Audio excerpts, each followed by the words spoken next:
Hi everyone, welcome to বিজ্ঞান বৈঠক। এটা আমাদের ফার্স্ট ভিডিও আমাদের পডকাস্ট চ্যানেলে, and hope you guys like it. যদি তোমরা পছন্দ করো ভিডিওটা, অবশ্যই আমাদের কমেন্টসে জানিও।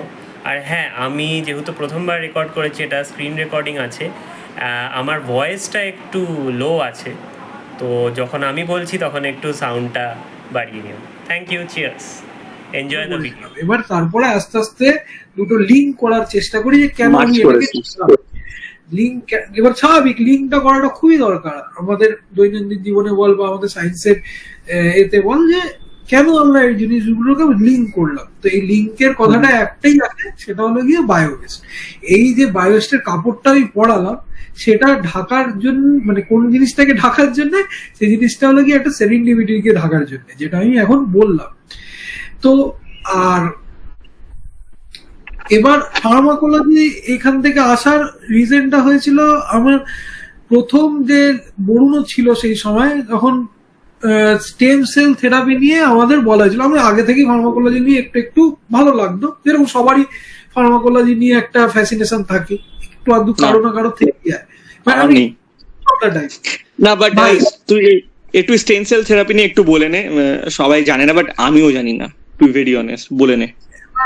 স্টেম সেল থেরাপি, সেটা আমার এখনকার প্রেজেন্ট গাইড যিনি প্রফেসর সন্ময় কর্মকার, উনি ক্লাস নিয়েছিলেন তখন আমরা মাস্টার্সে। এই জিনিসটা খুবই একদম নতুন একটা জিনিস আমার কাছে মনে হয়েছিল, আদার দেন এই কার্ডিওভাস্কুলার ড্রাগ বল বা অ্যান্টি ক্যান্সার বল বা anti diabetic, anti hyperglycaemic, sorry. তো এইসব যে জিনিসগুলো আমরা পড়েছি, কেডি ত্রিপাঠী বল বা রায়ান্ডেল বল বা গুডম্যান গিলম্যানে বল, সেখান থেকে একটু আলাদা ছিল, কারণ আমি এটা কোনোদিনও শুনিনি। ব্যাচেলার্স ডিগ্রিতে কেউই এখন জানি না, এখন অনেক সিলেবাস চেঞ্জ হয়েছে, হয়তো হতে পারে, কিছু বলতে পারে, কিন্তু কিছুটাই, কিন্তু এর বিষয়ে কেউ আমাদের পুরোপুরি অ্যাওয়ার করেনি। প্রথম অ্যাওয়ারনেসটা আছে স্টেম সেল থেরাপির শিখতে, যে 2018-19 সময়, যখন বরুণ আর আমি একসাথে মাস্টার্সে যাদবপুরে ভর্তি হই, তখন স্যার আমাদের পড়িয়েছিলেন যে মানে ওই পুরোনো একটা হিস্ট্রি থেকে, যে হাওয়ার্ড গ্রিন কিভাবে স্ক্রিনকে গ্রাফট করলো, সেখান থেকে আস্তে আস্তে কিভাবে আমরা নিজের স্টেম সেল দিয়ে কিভাবে রিজেনারেশন করতে পারি আরেকটা জিনিস, হিমাটোপোয়েটিক স্টেম সেলস বল বা ইনডিউস প্লুরিপোটেন্ট স্টেম সেলস বল, কিভাবে আমরা এমব্রায়োজেনেসিসটাকে হতে পারে, এইসব জিনিসগুলো বৃত্তান্ত আমার খুবই ফ্যাসিনেটেড একটা জিনিস লেগেছিল। এবার এই স্টেম সেলসটাকে শিখতে শিখতে এরকম একটা জায়গায়, মানে নেশার মতো হয়ে গেছিল আমার কাছে, যে ভাই এটার থেকে কি হতে পারে, এটার থেকে কি অপরচুনিটি। কারণ আমার কাছে সবই নতুন, কারণ আমি জানতাম না ফার্মাসিতে এটা একটা বায়োটেকনোলজি রিলেটেড ফিল্ড, বায়োটেকনোলজি বল ফার্মাকোলজি বল মিলেমিশে একাকার হয়ে গেছে। কারণ তাই ভাই, হ্যাঁ, কারণ এখন এই লেভেলে সবই সমুদ্র, এখন কোনো নদী নেই হিসেব মতো। তো এবার যখন আমি দেখছি যে মানে কিভাবে একটা জিন জেনেটিক এক্সপ্রেশন কিভাবে করালে তার এমব্রায়োজেনেসিস বল বা কোনো একটা রিজেনারেটিভ মেকানিজম অ্যাক্টিভেট হয়ে যাচ্ছে কি ডিঅ্যাক্টিভেট হয়ে যাচ্ছে, সেটার জন্য কোনো একটা ডিজিজকে ও কমাচ্ছে সেই বা বাড়াচ্ছে, সেই জিনিসটার থেকে আমার ফার্মাকোলজির ভালোবাসাটা চালু হয় আরো বেশি করে। তো এবার আস্তে আস্তে সেইটা নিয়ে শিখি, সেটা নিয়ে কাজ, সেটা নিয়ে একটা পেপারও টুকটাক লিখেছিলাম, সেটা পাবলিশও হয়। তো ওটা আমার লাইফের প্রথম পেপার রিভিউ, কোভিডের সময় তখন আমরা লিখি। তো খুব মানে ওটা যদি দেখলে তাহলে ওটা পুরোপুরি A to Z পুরো মানে পেপারটা, ওর মধ্যে নির্যাস আছে আমার যা শেখা, সেটা একদম যে জানে না সেখানেও সে জানতে পারে, অ্যাডভান্স লেভেলও জানার। পেপারটাও একটু শেয়ার করে দেন। তো হ্যাঁ, করবো, দেখাচ্ছি। তো তো সেই জায়গা থেকে আমি যদি আসি, তো এবার সেখান থেকে কিভাবে আমরা ডিটারমাইন করতে পারি, সেলুলার স্ট্রাকচার ডিটারমাইন করতে পারি, সেল কিভাবে মানে এফেক্ট করেছে কিনা কোনো একটা ড্রাগের, সেটা রস বল, সেটার কোনো ইন্টারনাল এই এক্সটার্নাল কোনো প্রোটিন বল, ট্রান্সমেমব্রেন প্রোটিনের কোনো ডিফর্মিটি আছে কিনা, অ্যাপোপ্টোসিস হচ্ছে কিনা, নেক্রোসিস হচ্ছে কিনা, সেইগুলো জানার জন্যে আমি জানতে থাকি। সেই জিনিসগুলোকে ফ্যান্সি ভাষায় বলে ফ্লো সাইটোকেমিস্ট্রি, ফ্লো সাইটোমিটার দিয়ে যেটা হয়, যেটা FACS, fluorescent activated cell sorter বল, ম্যাগনেটিক অ্যাসোটেড সেল সর্টার বল, এগুলো দিয়ে করতে পারে। তো এইরকম ভাবে আস্তে আস্তে শিখতে শিখতে আমার ফার্মাকোলজির দিকে টান দিই।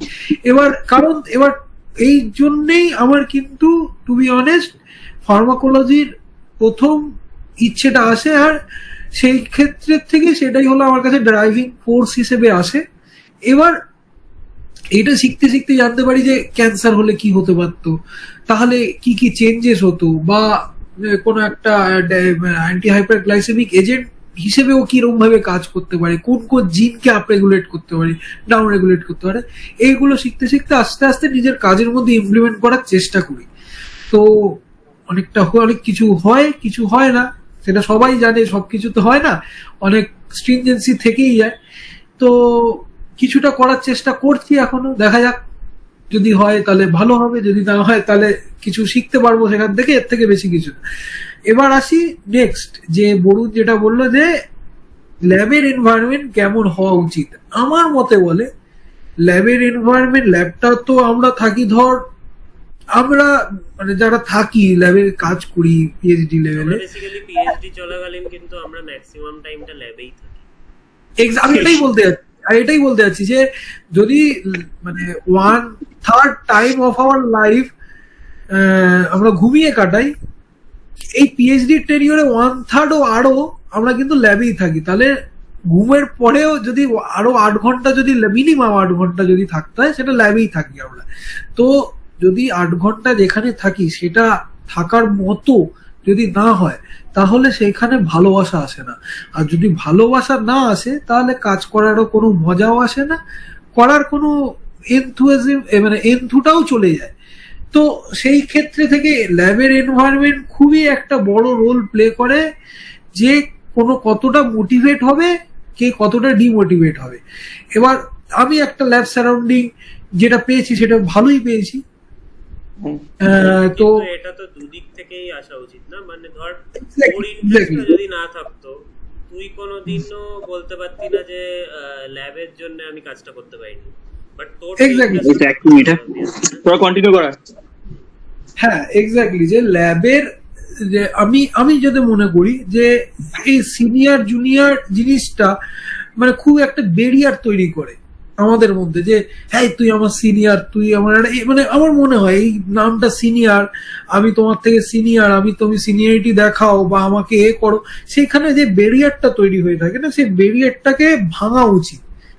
সিনিয়র আর দাদার মধ্যে অনেকটা বড় ডিফারেন্স আছে। দাদা সেটা সবকিছুরই দাদা হতে পারে, সেটা পার্সোনাল প্রবলেমেরও দাদা হতে পারে, সেটা ল্যাবের প্রবলেমেরও জন্য দাদা হতে পারে, সেটা মানে আদার দ্যান ল্যাবেরও অনেক অন্য কোনো জিনিসের জন্য হতে পারে।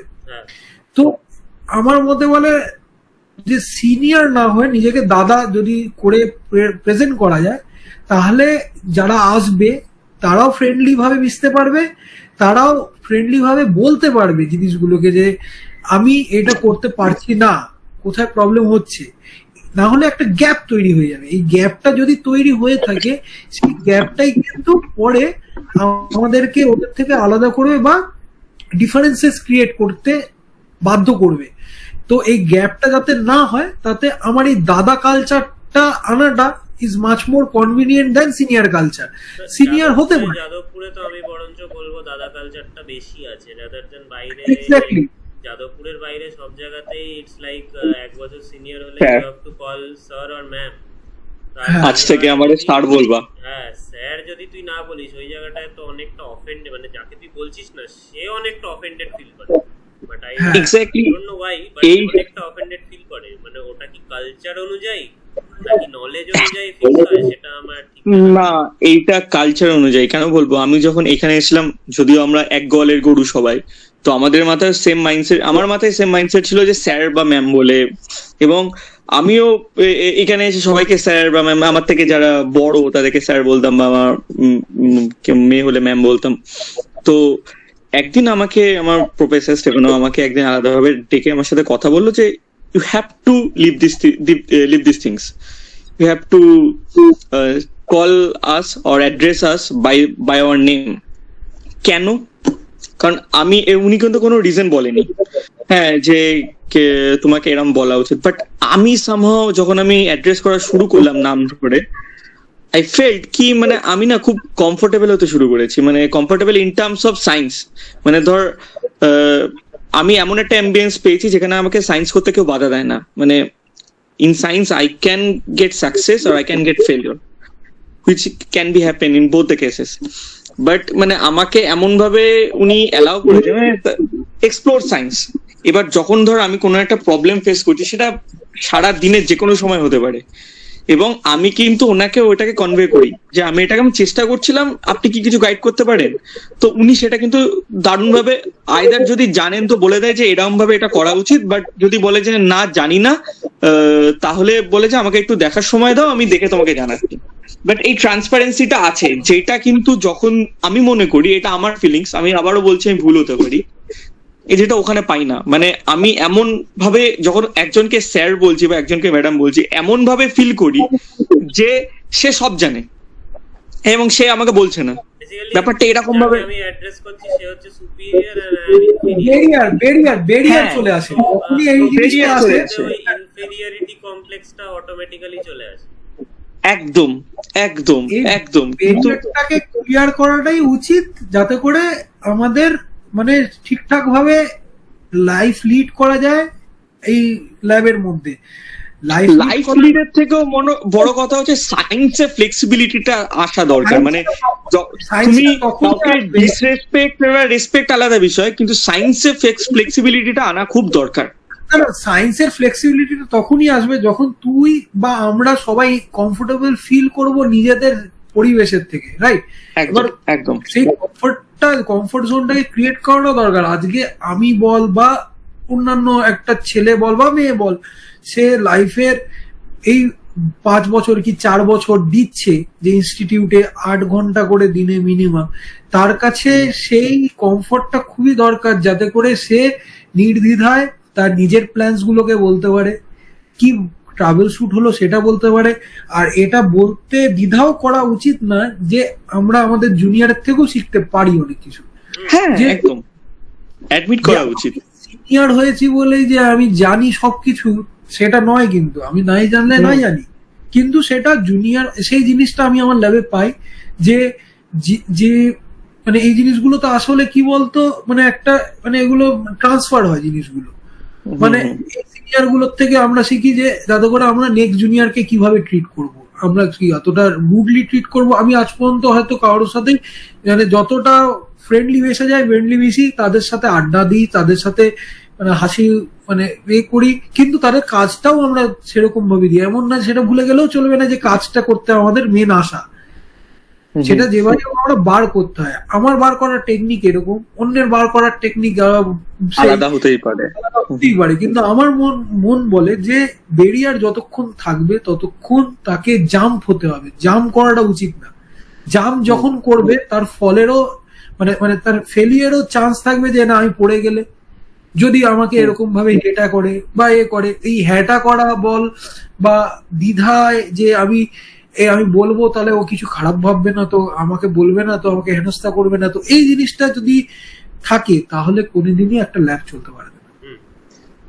ল্যাব চলবে কিন্তু সায়েন্সের দিক থেকে উন্নতি পিছিয়ে যাবে। কারণ আমার মতে বলে যে ল্যাবের এনভায়রনমেন্ট বাড়ির এনভায়রনমেন্ট যেরকম না, যদি তুই সারাক্ষণ বাড়িতে এসে ঝামেলা শুনিস, ঝগড়া শুনিস, ঝাঁটি শুনিস, সবাই সবার মেল ইগো বা ইগো নিয়ে বসে রয়েছে, তাহলে তো কেউ মানে মানে সাকসেসফুলি সেই ফ্যামিলিটাই রান করতে পারবে না। না, সেই ফ্যামিলির মতোই তাকে মনে করতে হবে। এবার আসি বরুণের লাস্ট কোয়েশ্চেন, যে স্যার আর স্টুডেন্টদের মধ্যে যে গ্যাপটা আছে সেটা কি আদৌ আছে কিনা। আমার মনে হয় এটা ডিপেন্ড করে স্যার টু স্যারের উপর। তুই স্যারের সাথে কোনো সময় বসে অনেকেই মানে খেতেও যায়, খাবার খেতে যায়, অনেকে আবার ভয়ও পায় যে না আমি স্যারের সাথে কোনো কিছু কথা শেয়ার করবো না।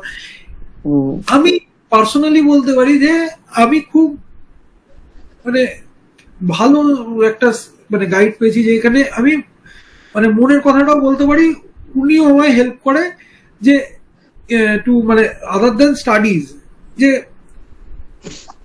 মানে মিউচুয়াল ফান্ড ধর, আমি ফর এক্সাম্পল আমি জানতামই না মিউচুয়াল ফান্ড, আমি জানতাম না মিউচুয়াল ফান্ড একটা যে ভালো যেটা আমার পরে গিয়ে কাজে লাগতে পারে, সেটা আমার স্যারই ইনকর্পোরেট করেছে। সেই স্যার ইনকর্পোরেট করেছে আমাদের সিনিয়রদের, সেই সিনিয়র আমাকেই বলে